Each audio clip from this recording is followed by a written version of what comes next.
Next heading लिखोगे आप लोग, वो है रिवर्सिबल आइसोथर्मल कंप्रेशन, है ना। रिवर्सिबल आइसोथर्मल कंप्रेशन प्रोसेस पे हम लोग काम कर रहे हैं। रिवर्सिबल आइसोथर्मल कंप्रेशन प्रोसेस, है ना। प्रोसेस कैसा है? रिवर्सिबल है, और कैसा है? आइसोथर्मल भी है, और हमें कंप्रेस करना है। कंप्रेस करने का मतलब क्या हुआ? वॉल्यूम कम करना है। तो जहां पहुंच गए थे एक्सपेंशन में, वहीं से वापस आ जाइए, है ना। तो एक्सपेंशन में कहां पे पहुंच गए थे? कितने वॉल्यूम पे पहुंच गए थे? V2 वॉल्यूम पे पहुंच गए थे। यहाँ V2 वॉल्यूम था, और उस समय प्रेशर कितना था? P2, और P2 किसके बराबर था? PATM के बराबर था, यही था। तो अब आपके लिए ये इनिशियल पोजीशन हो जाएगी, यहां से चलेगा सिस्टम। अभी इंटीग्रेशन कहां से कहां तक करते थे? V1 से V2। अब कहां से करोगे? V2 से V1 कर देना। ये तुम्हारे लिए इनिशियल पोजीशन है। अब इसमें एक छोटा छोटा रेत का पार्टिकल क्या करते जाओ? रखते जाओ, और यहां पे कहीं स्टॉपर लगा दो, बीच में इधर कहीं पे नीचे स्टॉपर लगा दो। तो पिस्टन आके क्या हो जाएगा? फाइनली यहाँ आके रुक जाएगा पिस्टन, ऐसे करके। और यहाँ पे क्या सिचुएशन होगी? एम पार्टिकल आ जाएंगे। एक एक पार्टिकल इधर ढकते चले जाओ। अरे बस समझ में? ठीक है, इस तरीके से होता जाएगा। ये अब वॉल्यूम कितना होगा? V1। यहाँ पे प्रेशर क्या हो जाएगा? P1। P1 किसके बराबर होगा? PATM plus mg/A। तो कंप्रेशन भी करते समय वर्क डन का फॉर्मूला कौन सा यूज होगा? P एक्सटर्नल dV यूज होगा। इंटीग्रेशन साइन लगा लेना, और अपने आप से पूछ लेना कि P एक्सटर्नल कांस्टेंट है या नहीं है। क्योंकि P एक्सटर्नल कांस्टेंट हुआ तो क्या होगा? इंटीग्रेशन साइन से हम P एक्सटर्नल को बाहर ले लेंगे। तो आप मुझे बताएंगे P एक्सटर्नल कांस्टेंट है या नहीं है? P एक्सटर्नल क्या है कंप्रेशन के केस में? भाई एक्सपेंशन के केस में क्या था P एक्सटर्नल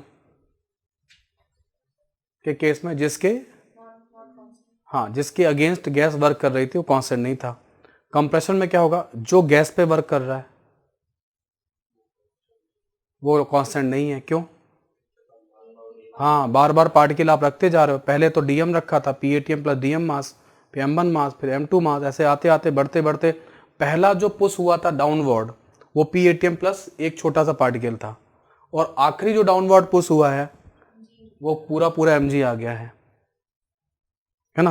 तो PATM पहले तो ऑलमोस्ट आपने PATM से ही प्रेस किया था, और आखिरी जो प्रेस किया है वो किस पे किया है? mg/A और एक्स्ट्रा लेकर। तो लगातार क्या किया है आपने? बढ़ाया है। तो यहाँ पे P एक्सटर्नल कांस्टेंट नहीं रहेगा। तो P external is not constant, constant नहीं है। और P एक्सटर्नल कांस्टेंट नहीं है तो फिर ये इंटीग्रेशन साइन के अंदर ही रहेगा, है ना। और साथ में क्या होगा? एक चीज और है, प्रोसेस कैसा है? रिवर्सिबल है। तो P एक्सटर्नल किसके बराबर आएगा? P इंटरनल के बना रहेगा हमेशा। और P इंटरनल किसके बराबर होता है? P गैस के बराबर होता है। तो W इक्वल टू क्या हो जाएगा? माइनस, यहाँ पे P गैस हो जाएगा और dV हो जाएगा। इंटीग्रेशन कहाँ से कहाँ करोगे? V2 से V1। ध्यान रखना, V2 अपना कौन सा पोजीशन है? इनिशियल। V1 कौन सा है? फाइनल। इसीलिए V2 से V1 इंटीग्रेशन होगा। ठीक है, तो ये वाला फॉर्मूला कहाँ पे वैलिड है? कहीं भी लगाओ, कोई दिक्कत नहीं कंप्रेशन में। लेकिन अगर इस P की जगह पर, है ना, इफ अगर आपने क्या किया, P गैस की जगह पर अगर आपने क्या लिख दिया? nRT/V पुट कर दिया, तो फिर ये सब काम किसके होने वाला है अब? हाँ, है ना। ठीक है, ये किसके लिए हो जाएगा? ये सब कुछ काम अब आइडियल गैस के लिए हो रहा है। और यही P निकाल के अगर आप वॉन डेर वाल इक्वेशन से ला के रख दोगे तो वॉन डेर वाल गैस के लिए हो जाएगा, रियल गैस के लिए हो जाएगा। जरा पुट कर दीजिए, देखिए क्या रिजल्ट बन के आ रहा है। ये नहीं चाहिए मुझे, ये वाला ग्राफ चाहिए, इसी को बना रहने देते हैं। इसको मेंटेन रखो, इस वाले ग्राफ को बोर्ड पे, है ना, इसकी जरूरत पड़ेगी। यहाँ पे P गैस की जगह क्या पुट कर दो? nRT/V dV पुट कर दो। कहाँ से कहाँ? V2 से V1। तो W इक्वल टू क्या हो जाएगा? nRT कॉमन हो सकता है नहीं हो सकता है? क्यों कॉमन हो सकता है? क्योंकि टेम्परेचर कांस्टेंट है, तो टेम्परेचर कांस्टेंट, तो इसको बाहर निकाल लेना, है ना। एन और वैसे भी कांस्टेंट होता है क्योंकि आइसोथर्मल प्रोसेस है। तो W इक्वल टू क्या आ जाएगा यहाँ से, माइनस nRT/ln, कौन आएगा, V1 upon V2, minus sign को वो कर लो, तो W इक्वल टू क्या आ जाएगा, प्लस का nRT/ln V2 बाई V1। बड़ा कौन है V1 V2 में, V2 बड़ा है। Since V2 is greater than V1, इसलिए W की वैल्यू कैसी आएगी, पॉजिटिव आ जाएगी, इसलिए W की वैल्यू पॉजिटिव आ जाएगी। अब पॉजिटिव आनी भी चाहिए, क्यों, प्रेशर कैसा है, सॉरी वो प्रोसेस कैसा है, कंप्रेशन है, तो कंप्रेशन वर्क डन पॉजिटिव आएगा। अब स्टूडेंट में से पूछते हैं सर हम लोग फॉर्मूला कौन सा यूज़ करेंगे, क्या हम लोग nRT/ln V2 by V1 use करें या minus nRT/ln V2 by V1 use करो। तो मैं तो हमेशा कहता हूँ आप तो nRT/ln, हमेशा जो फॉर्मूला न्यूमेरिकल के पॉइंट ऑफ व्यू से मैं अगर बात करूँ फॉर न्यूमेरिकल, तो न्यूमेरिकल्स के पॉइंट ऑफ व्यू से आपके पास एक ही फॉर्मूला है, वो है minus nRT/ln V2 by V1, यही फॉर्मूला आपको लगाना है। V2 कौन सा वॉल्यूम है आपका, V2 कौन सा वॉल्यूम है, V2 आपके लिए रहेगा फाइनल वॉल्यूम, हाँ इस वाले फॉर्मूले में, और V1 आपका कौन सा रहेगा, इनिशियल वॉल्यूम रहेगा। अब सुनो, अगर एक्सपेंशन हुआ तो V2 बाई V1 1 से बड़ा आएगा, V2 बड़ा होगा V2 से, एक्सपेंशन के केस में बाद वाला वॉल्यूम ज्यादा होगा पहले वाले वॉल्यूम से, तो अपने आप ही वैल्यू कैसी आएगी, नेगेटिव आएगी। और अगर कंप्रेशन हुआ तो बाद वाला वॉल्यूम कैसा होगा, V2 छोटा होएगा और V1 कैसा होगा, बड़ा होगा, तो ln की वैल्यू 1 से छोटी आएगी, नेगेटिव क्या कर देगी, पॉजिटिव कर देगी। तो आपको अपने पेन से फॉर्मूला हमेशा कौन सा लिखना, minus nRT/ln V2 by V2 मतलब दूसरी स्टेट है आपकी, V2 मतलब फाइनल स्टेट है। एक्सपेंशन में बाद वाला वॉल्यूम आपका फाइनल स्टेट है, कंप्रेशन में जो छोटा वॉल्यूम है वो आपका फाइनल स्टेट है। कंफ्यूज तो नहीं हो जाओगे, और अगर कंफ्यूज हो रहे हो तो भी कोई दिक्कत नहीं है, आपको यार देखो प्लस माइनस ध्यान रखना है, बस फॉर्मूला आप जो चाहो वो लगा लेना, लेकिन कंप्रेशन वर्क में क्या आएगा, हाँ आपका वर्क पॉजिटिव आएगा और एक्सपेंशन में कैसा आएगा, नेगेटिव आएगा, है ना। और एक चीज़ और समझ लो, अगर उसने लैंग्वेज में लिख दिया, जैसा इस साल नीट में जो आया था क्वेश्चन, उन्होंने लैंग्वेज में लिख दिया था work done by the gas, है ना, तो उन्होंने अगर लैंग्वेज में लिख दिया work done by the gas, तो फिर आपको साइन लगाने की जरूरत नहीं है, क्योंकि गैस वर्क नेगेटिव थोड़ी ना करेगी, वर्क तो वर्क होता है यार। प्लस माइनस क्या बता रहा है, प्लस माइनस तो केवल बता रहा है कि एक्सपेंशन है कि कंप्रेशन है, गैस वर्क कर रही है कि गैस पे वर्क हो रहा है तो वर्क ही ना अल्टीमेटली। रुपए तो रुपए है, माइनस 10 रुपए क्या होते हैं, कुछ भी नहीं होते, माइनस 100 रुपए तो कुछ भी नहीं होता है। माइनस साइन तो बता रहा है कि घट रहा है, प्लस साइन बता रहा है बढ़ रहा है, तो वैसे माइनस जो वर्क होता है वो कुछ भी नहीं होता है, वर्क तो वर्क होता है। साइन लगाने से केवल क्या पता चलता है, एक्सपेंशन हुआ, कंप्रेशन हुआ, वर्क गैस पे हुआ या गैस ने वर्क किया। अब किसी ने कह दिया कि work done by the gas, जो नीट 2000 अभी क्वेश्चन आया 19 में, उसमें सब ने गलती की, उसका आंसर +30 जूल था, मैक्सिमम लोगों ने -30 जूल दिया इंस्टीट्यूट ने, जबकि उन्होंने लिखा हुआ है साफ साफ, मैंने उस पर यूट्यूब पे भी डाला हुआ है, most ambiguous question of 2019 NEET 2019, मैंने पूरा सॉल्व करके दिया है। और कमाल की बात है, किसी ने जिन्होंने इसको जस्टिफाई किया -30 जूल को, तो जो उड़ीसा का जो वो हुआ नीट का पेपर, उसमें उन्होंने उल्टा पूछ लिया उसी का, है ना, तो जिन्होंने लपेटे में आंसर दिया था वो गड़बड़ा गए उसके, मतलब उसके लिए, क्योंकि दोनों पेपर के दोनों क्वेश्चन को अगर एक साथ रख के देखोगे तो साइन कन्वेंशन जिसको परफेक्ट क्लियर है वही सही आंसर कर पाएगा, जिसको एकदम सही पता है कि क्या होता है साइन कन्वेंशन। मैंने दोनों क्वेश्चन को सॉल्व करके आईपैड पे लाके दोनों क्वेश्चन को सॉल्व करके पूरा पुट किया था उसको, है ना, उस तरीके से। तो ये रहेगा, है ना, वो मिल जाएगा वहाँ पे यूट्यूब पे पड़ा हुआ है। तो उन्होंने कहा work done by the gas, उसका आंसर आएगा work done by the gas, उन्होंने लैंग्वेज में दे दिया। जैसे ऐसे समझो, मैंने आपको 100 रुपए दिए या मैंने आपको -100 रुपए दिए, विच इज बेटर, 100 रुपए दिए ना, है ना, मेरा पॉकेट में -100 रुपए हो गया, दैट इज ओके। लेकिन मैं अगर आपने लैंग्वेज बोल दिया, या मैं अपना हिसाब लगा रहा हूँ कि मेरे पास 1000 रुपए थे, मैंने 100 रुपए दे दिए, तो मैं कॉपी पे हिसाब लगा रहा हूँ तो मैं -100 लिखूंगा, क्योंकि उस समय मैंने लिख नहीं रहा हूँ। लेकिन अगर मैं लिख दिए कि मैंने 100 रुपये दे दिए तो फिर मैं माइनस साइन उसके सामने नहीं लगाऊंगा। तो अगर आपने बात समझ में, अगर आपने लिख दिया work done by the gas, मतलब आप एक्सपेंशन कंसीडर कर लिए हो, फिर आपको माइनस साइन लगाने की जरूरत नहीं है। लेकिन आप लैंग्वेज नहीं लिखना चाहते work done by the gas, तो फिर आपको W = -30 लिखना पड़ेगा। अगर उस क्वेश्चन में ये होता कैलकुलेट वर्क डन, तो आपका उसका आंसर होता -30। उन्होंने लिखा है साफ साफ work done by the gas, तो आपको फिर आंसर कितना करना है, 30 जूल ही करना है। गड़बड़ तो नहीं करोगे, है ना, साइन कन्वेंशन में, है ना, इस तरीके से।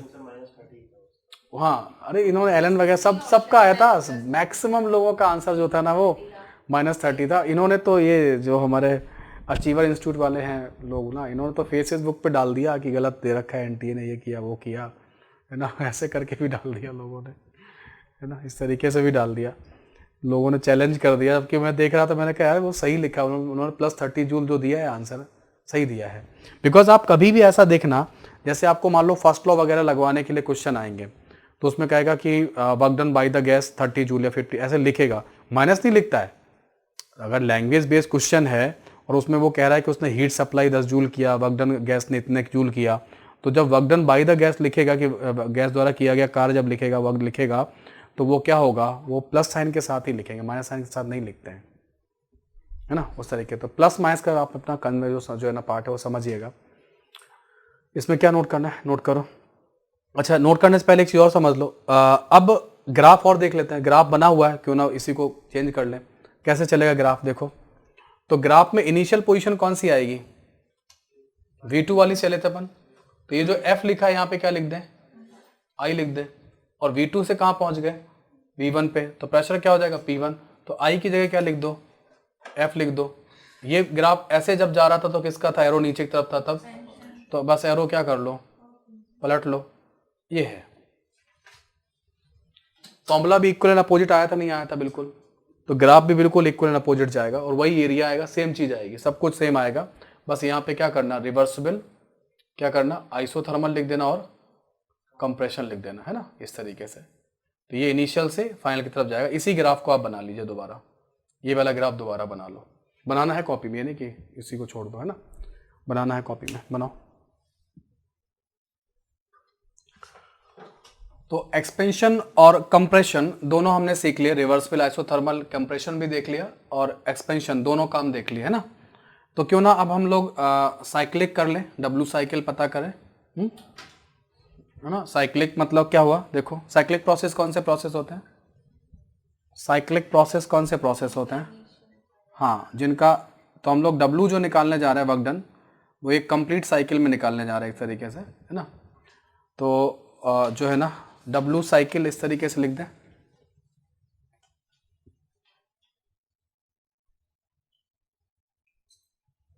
इस तरीके से। तो W साइकिल को या फिर आप ऐसे लिख दो, है ना, पूरा क्लोज साइकिल में।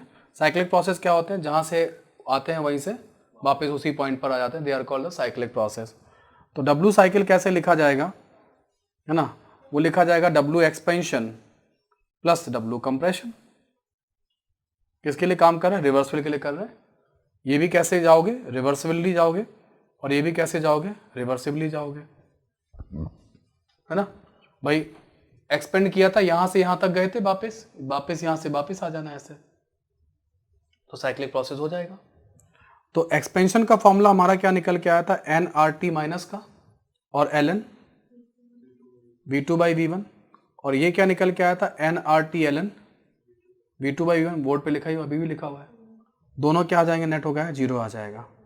इस बात से आप क्या मतलब निकालोगे कि एक्सपेंशन के दौरान सिस्टम ने सराउंडिंग को जितना वर्क दिया, कंप्रेशन के दौरान सराउंडिंग ने सिस्टम को उतना वर्क वापस लौटा दिया, किसी ने किसी का भी वर्क लिया नहीं। तो आपको याद है मैंने रिवर्सिबल प्रोसेस का आखिरी पॉइंट लिखाया था, क्या, कि रिवर्सिबल प्रोसेस में सिस्टम और सराउंडिंग हमेशा कैसे रहते हैं, इक्विलिब्रियम में रहते हैं। ये वही वाली बात प्रूव हो रही है ना, कि रिवर्सिबल प्रोसेस में सिस्टम और सराउंडिंग कैसे रहते हैं, इक्विलिब्रियम में रहते हैं। पिछले क्लास में जो रिवर्सिबल का आखिरी पॉइंट था उसमें लिखाया था कि रिवर्सिबल प्रोसेस में सिस्टम और सराउंडिंग कैसे रहते हैं, इक्विलिब्रियम में रहते हैं। तो यहाँ पर ये इक्विलिब्रियम में रहेगा, है ना। तो आप इसको लास्ट में लिख भी सकते हो कि that is system and surrounding are in equilibrium.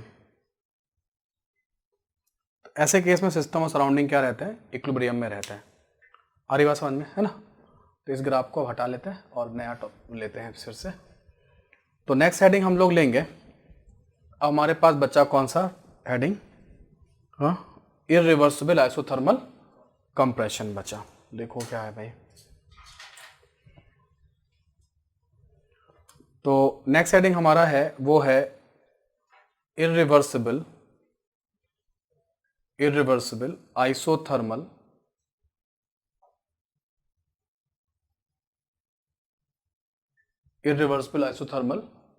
Compression process.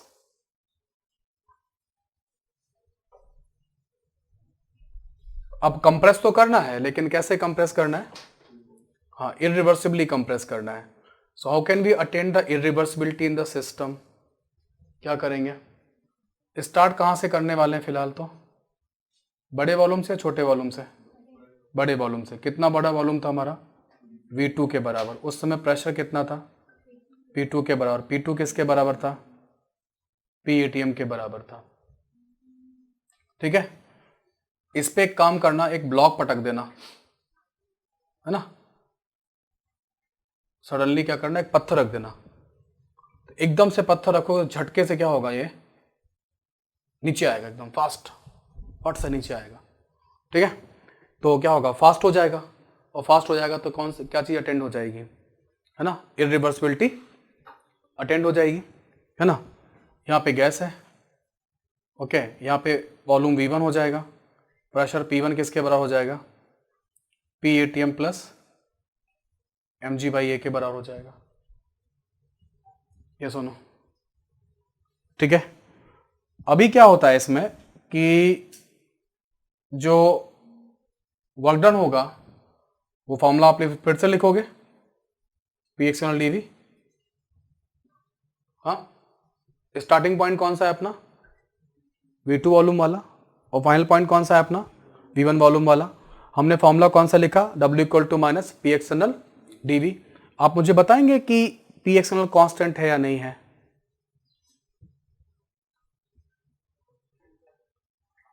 Constant तो है, कितना है,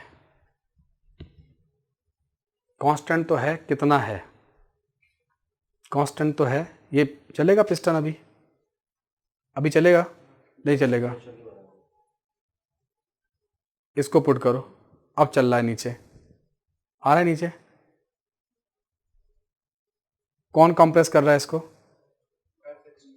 F में कितना, नहीं, PATM प्लस mg/a है। और फाइनली गैस का प्रेशर कितना हो जाएगा, जिससे कंप्रेस करोगे उतना ही हो जाएगा, उससे तो कम ज़्यादा हो ही भाई। तुमने गैस पे 10 एटमॉस्फेयर प्रेशर लगाया, तो फाइनली गैस का प्रेशर कितना होगा, 10 ATM। तुमने 5 ATM लगाया, तो फाइनली कितना कर पाओगे, जितना तुम लगाओगे ऊपर से उतना ही तुम फाइनली अचीव कर पाओगे। तो ऊपर 1 ATM पहले, तब तो पिस्टन चला नहीं। फिर आपने क्या किया, mg मास रख दिया, तो आपने कितने से कंप्रेस किया इसको, PATM प्लस mg/a से। फाइनली प्रेशर कितना हो जाएगा, हो तो गया, final pressure P1 PATM plus mg/a हो गया। तो पहला जो कंप्रेस, जब पिस्टन ने जस्ट स्टार्ट किया था चलना, तब आपने पिस्टन के ऊपर कितना प्रेशर लगाया था, PATM प्लस mg/a। और जब पिस्टन आखिरी में रुका, उस समय कितना प्रेशर था उसके ऊपर, तब भी उतना ही था, PATM प्लस mg/a। तो कांस्टेंट है ना। तो जब शुरुआत हुआ तब भी PATM प्लस mg/a, जब पिस्टन रुका आखिरी में स्टॉपर्स पे आके, यहाँ पे इस जगह पे रुका आके स्टॉपर्स पे, तो क्या हुआ, तब भी कितना था, तब भी PATM प्लस mg/a। तो कांस्टेंट है ना, तो लिख दें। ठीक है, तो मैंने बोला ही था आपको कि इररिवर्सिबल प्रोसेस में हमेशा P एक्सटर्नल क्या रहता है, कांस्टेंट रहता है ना। तो यहाँ तो फॉर्मूला बहुत आसान है, क्या हो जाएगा, P external is constant. P external constant है, कांस्टेंट है दोस्तों, इंटीग्रेशन साइन से क्या कर लो, बाहर निकाल लो। इंटीग्रेशन लेकिन कहाँ से कहाँ तक करोगे? हाँ, इंटीग्रेशन लेकिन v2 से कहाँ होगा? v1 तक होगा। तो w इक्वल टू कितना हो जाएगा? Minus P external, v1 minus क्या हो जाएगा? v2 हो जाएगा। ये वाला फॉर्मूला बन जाएगा। ओके, मेरा आपसे बस एक क्वेश्चन और है, आप मुझे बताएंगे पी एक्सटर्नल किसके बराबर है? हाँ, P1 के बराबर है। और एक्सपेंशन में किसके बराबर था? P2 के बराबर था। फाइनल के बराबर ही होता है। एक्सपेंशन में P2 फाइनल था, कंप्रेशन में P1 फाइनल है। ऐसे करके याद कर सकते हो, कभी गड़बड़ नहीं होगा, कभी गड़बड़ नहीं होगा आपसे फॉर्मूले में, है ना। तो यहाँ पे क्या होगा? W इक्वल टू क्या हो जाएगा? मैं यहाँ पे लिख रहा हूँ, है ना, इसकी जगह पे क्या लिख रहा हूँ? W इक्वल टू लिख रहा हूँ मैं इसको, एक पहले तो मैं प्लस साइन ले रहा हूँ, देखो ध्यान देना आप लोग, प्लस साइन करके मैं V2 माइनस V1 लिख दे रहा हूँ। क्यों? क्यों? V2 क्या है? V2 बड़ा है V1 से, इसलिए W कैसा आएगा? पॉजिटिव आएगा, है ना। V2 बड़ा है V1 से, ये बड़ा वॉल्यूम है और छोटा वॉल्यूम है, तो ये माइनस साइन अंदर ले लिया और प्रूव कर दिया कि कंप्रेशन वर्क डन कैसा आएगा? पॉजिटिव आएगा। एक बात यहाँ पे और डिस्कशन में ले आए, है ना, क्या कि जो P एक्सटर्नल की वैल्यू है, ठीक है, वो किसके बराबर आएगी? वो P1 के बराबर आएगी। तो वर्क डन जो निकल के आएगा इरिवर्सिबल में, इरिवर्सिबल कंप्रेशन में, है ना, वर्क डन जो निकल के आएगा इरिवर्सिबल कंप्रेशन में, वो निकल के आएगा P1 times of V2 minus V1।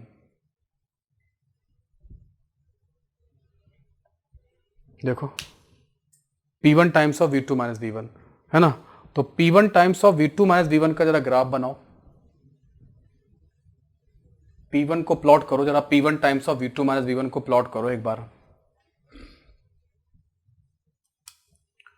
तो जो इरिवर्सिबल वर्क डन आया, इरिवर्सिबल कंप्रेशन में जो वर्क डन आया, वो आया P1 times of V2 minus V1 आया, है ना। इसको जरा ग्राफ पे प्लॉट करके देखो।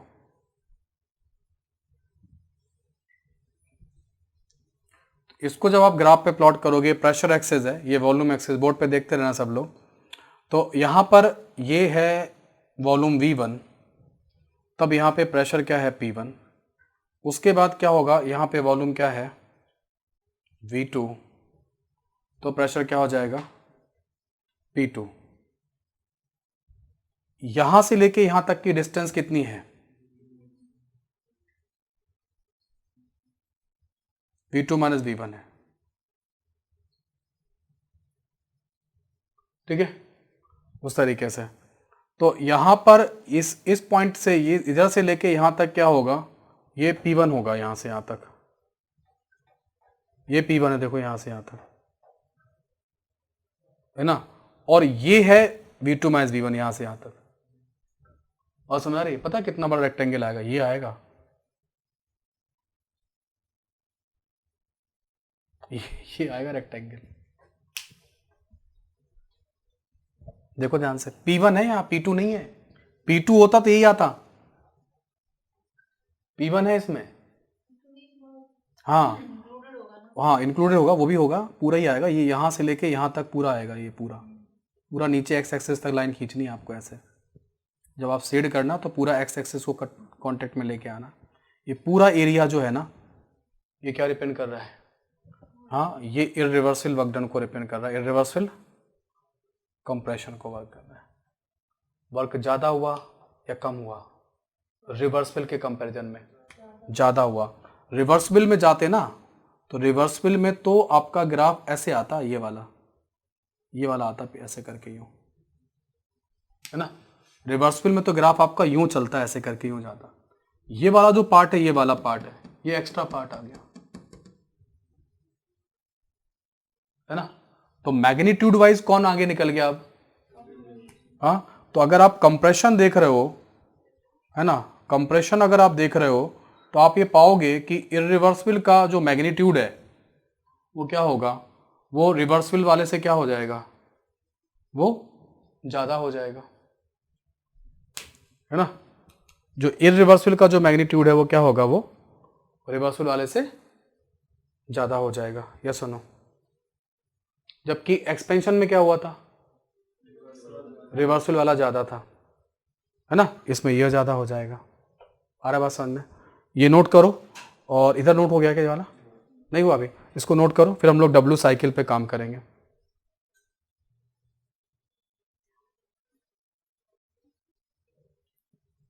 तो कंप्रेशन में क्या देखा आपने कि W इरिवर्सिबल जो है ना वो W रिवर्सिबल से ज़्यादा होगा, ठीक है। अब हम लोग क्या कर लेते हैं, जैसे हमने रिवर्सल प्रोसेस में किया था वैसे ही यहाँ पर भी W साइकिल कैलकुलेट करते हैं। मतलब W एक्सपेंशन करेंगे और W कंप्रेशन देखें, दोनों का देखेंगे।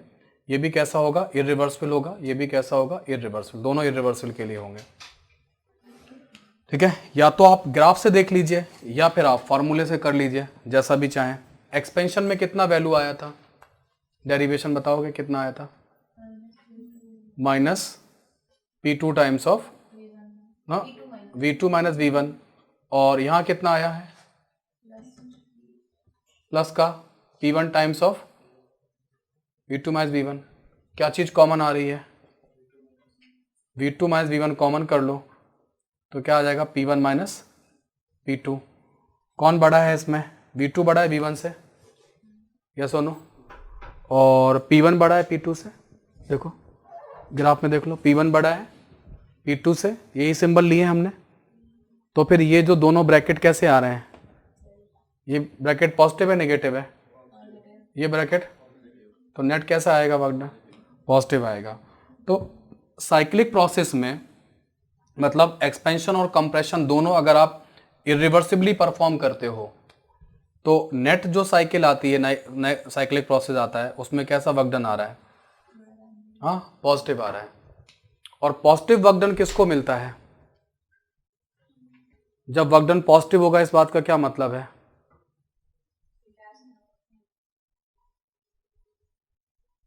वर्क डन पॉजिटिव है, इस बात का क्या मतलब है, गैस पे वर्क हुआ, सिस्टम पे वर्क हुआ। सिस्टम पे वर्क हुआ जो है ना वो क्या होगा, वो पॉजिटिव माना जाता है। सिस्टम अगर वर्क करेगा तो अपनी एनर्जी कम करेगा तो क्या होगा, उसको नेगेटिव फैशन मानते हैं।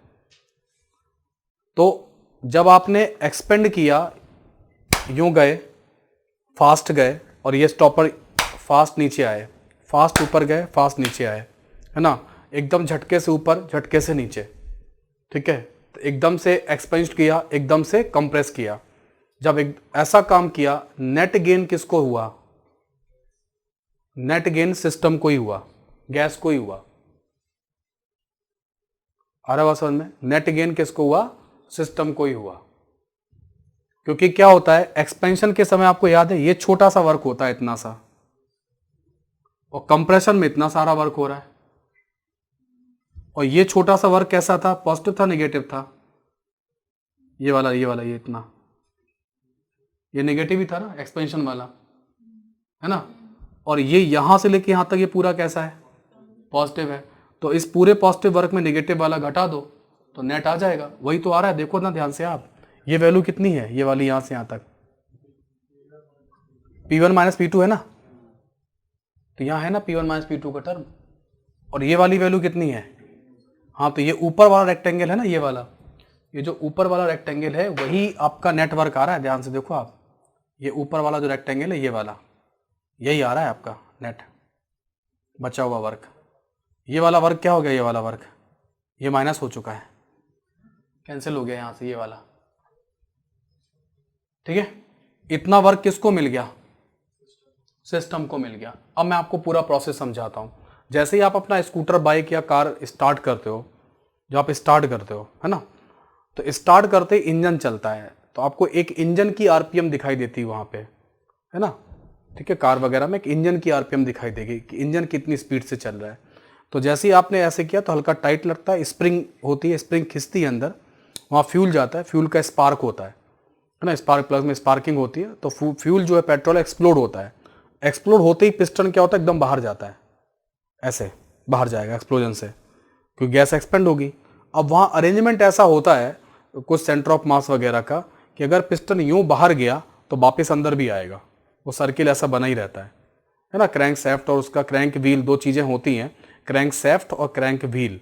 उन दोनों का अरेंजमेंट ऐसा होता है कि यूं जाके वापस ऐसे आ जाता है, ठीक है। इस तरीके से वो चलता रहता है। तो एक्सपेंड हुआ कैसे, इरिवर्सिबल। कंप्रेस कैसे हुआ, इरिवर्सिबल। तो पूरी साइकिल कंप्लीट हुई।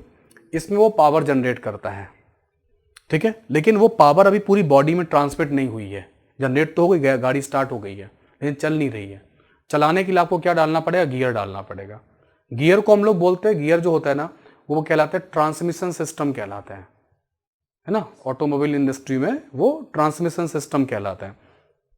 तो जो वर्क इंजन में जनरेट हो रहा था ना वो अब ट्रांसमिट होगा पूरी बॉडी में, ठीक है। आपने गियर डाला, अब तैयार है चलने के लिए। तो अब आप धीमे धीमे क्लच छोड़ोगे तो क्या होगा वो, हाँ, तो वो जो वर्क डेवलप हुआ कौन सा, ये वाला P1 - P2 times of V2 - V1, ये जो वर्क किसको मिल रहा था, सिस्टम। सिस्टम मतलब आपकी कार को मिल रहा था, आपकी बाइक को मिल रहा था। इसी को आप क्या करोगे, यूटिलाइज करोगे, चलने में यूटिलाइज करोगे, ठीक है ना, एसी चलाने में यूटिलाइज करोगे, है ना, आप चार्जिंग में यूटिलाइज करोगे, म्यूजिक सिस्टम में, यही वाला जो वर्क डेवलप हुआ है सब में यूटिलाइज होगा, ठीक है ना। इसीलिए वो पूरा 100% इफिशियंसी आपका निकल के नहीं आएगा। तो आपको बात समझ में आ गया ना कि इरिवर्सिबल एक्सपेंशन और इरिवर्सिबल कंप्रेशन में नेट गेन किसको होता है, सिस्टम को होता है। किसके फॉर्म में, वर्क के फॉर्म में। फिर सराउंडिंग को क्या मिलता है, सराउंडिंग को जब आप वर्क यूटिलाइज करते हो तो उस वर्क को यूटिलाइज करते समय आप हीट जनरेट करते हो। धुआं वगैरह जो पॉल्यूशन नहीं हो रहा है ना, वो किसको मिलता है, वो सराउंडिंग को मिल रहा है। हीट एनर्जी सराउंडिंग को मिल रही है वर्क को यूटिलाइज करने में। अगर आप वर्क को यूटिलाइज नहीं करोगे तो इस तरीके से रहता है। और अब जनरेट यूटिलाइज तो कर, जब जनरेट कर रहे हो तो यूटिलाइज करोगे, या तो जनरेट ही मत करो, है ना, उस तरीका का है। तो ये सिचुएशन कुछ रहती है कि सराउंडिंग, जब आप सिस्टम, आपने जितने भी इरिवर्सिबल सिस्टम बनाए हैं जहाँ से आप पावर गेन करते हो, उन सभी सिस्टम में क्या होता है, एक्सपेंशन और कंप्रेशन के दौरान नेट गेन सिस्टम को जरूर हो रहा है, लेकिन जो गेन हुआ वो वर्क के फॉर्म में सिस्टम को हुआ, लेकिन हीट के फॉर्म में किसको मिलती हैं चीज़ें, सराउंडिंग। हीट को हम low grade form of energy मानते हैं, वर्क को हम हाई ग्रेड मानते हैं, है ना। वर्क को हाई ग्रेड मानते हैं, हीट हम ऐसा नहीं कर सकते कि हम उसको रिकवर करके वापस ले आएँ, है ना, उस तरीके से रहता है। तो सराउंडिंग को एक तरह से नुकसान होता है। सराउंडिंग जो हीट मिलती है ना सराउंडिंग को, उससे सराउंडिंग को नेट में क्या होता है, नुकसान होता है।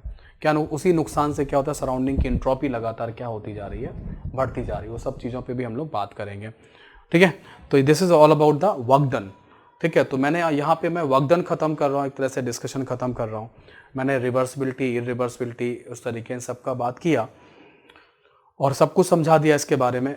और हमारा एक तरह से एक प्रोसेस और ख़त्म हो गया, कौन सा, आइसोथर्मल प्रोसेस भी ख़त्म हो गया। इसकी बात हम दोबारा अब नहीं करेंगे आइसोथर्मल प्रोसेस की, है ना, ये भी डिस्कशन में आ गया। तो उसका एग्जाम्पल और लेकर मैंने सारी बातें बताई हैं। तो प्रोसेस कोई भी बना रहे, वर्क डन के बारे में आज की क्लास में जो भी बात हुई है वो यूनिवर्सल हो गई है ना। वो कोई भी प्रोसेस बना रहे सबके लिए ऐसा ही रहेगा, ठीक है। आखिरी बात और जो है समझनी है इसमें कि अगर इरिवर्सिबल प्रोसेस आएगा तो आप फार्मूला कौन सा यूज़ करोगे न्यूमेरिकल्स के लिए, है ना। तो मेरा सजेशन फिर से वही है कि न्यूमेरिकल्स के लिए फार्मूला आप यूज़ करो, केवल एक ही फार्मूला याद रखो, -P एक्सटर्नल V2 - V1, ठीक है। P एक्सटर्नल किसके बराबर आएगा यहाँ पे, हाँ, P एक्सटर्नल P फाइनल के बराबर आएगा।